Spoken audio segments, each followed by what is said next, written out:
Alors, j'aimerais terminer cette partie sur la matière organique dans le sol et ce qu'elle fait, en vous racontant l'histoire de une histoire qui va vous illustrer que la matière organique, c'est pas forcément bon, ça devient bon quand c'est lié à la vie du sol.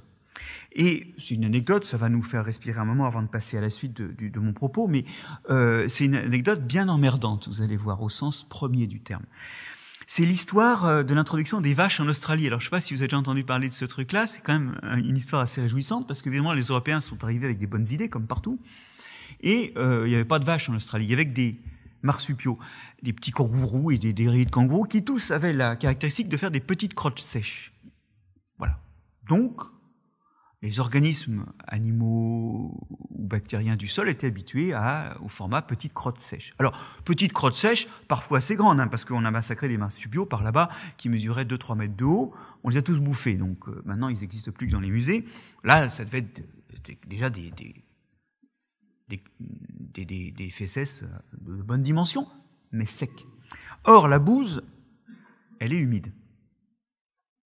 Et quand elle tombe du haut du cul de la vache, eh ben, elle est talochée au sol. Ok ? Vraiment talochée. C'est-à-dire que toutes les petites microfibres végétales qui restent s'organisent, se plaquent entre elles, et très vite ça sèche et ça devient dur. Vous avez tous d'ailleurs vu déjà des bouses sèches. Et en fait, ça s'humidifie mal après. C'est peu accessible aux microbes, parce qu'ils ont du mal à rentrer dedans. Et en fait, ça met, s'il n'y a pas de bousiers et d'insectes qui prennent des morceaux de bouse et les enfouissent dans le sol, ça met 3 à 5 ans à se dégrader. Alors, en général, ils font ça, les géotrupes et les bousiers, ils font ça parce que les géotrupes font ça sous la bouse.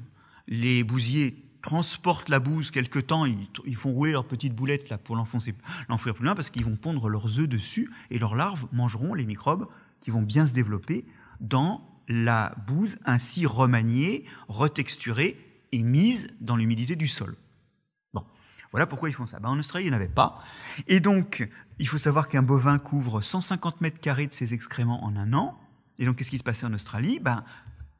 Chaque bovin faisait 150 mètres carrés couverts d'excréments. En plus, ils sont piqués, comme on dit en Australie. Les vaches, elles ne mangent pas là où elles ont chié. Bon. Remarquez, on comprend. Mais en tout cas, le truc, c'est qu'au total, les 300 millions de têtes de bovins d'Australie, au début du siècle, pourrissaient, ça pourrissait pas pour le coup, mais pourrissait 100 000 km² de pâture par an pour une durée de 3 à 5 ans. C'était un vrai drame. Donc on a introduit des bousiers. Mais vous voyez que cette histoire nous révèle une chose. C'est qu'il y a matière organique et matière organique. Chaque sol est à même de recevoir certaines formes de matière organique. Une bouse, chez nous, c'est une bénédiction. C'est ce qui fertilise les pâtures. Bon. En Australie, non. Voilà. C'est important, parce que ce que ça veut dire aussi en filigrane, cette histoire, c'est que si on croit au terroir, et je pense que vous y croyez, il n'y a pas de solution universelle. Il y a des perspectives, et on en a évoqué plusieurs, où on peut s'aventurer, mais il n'y a pas de solution universelle. Il n'y a que des déclinaisons locales qui demandent des essais locaux.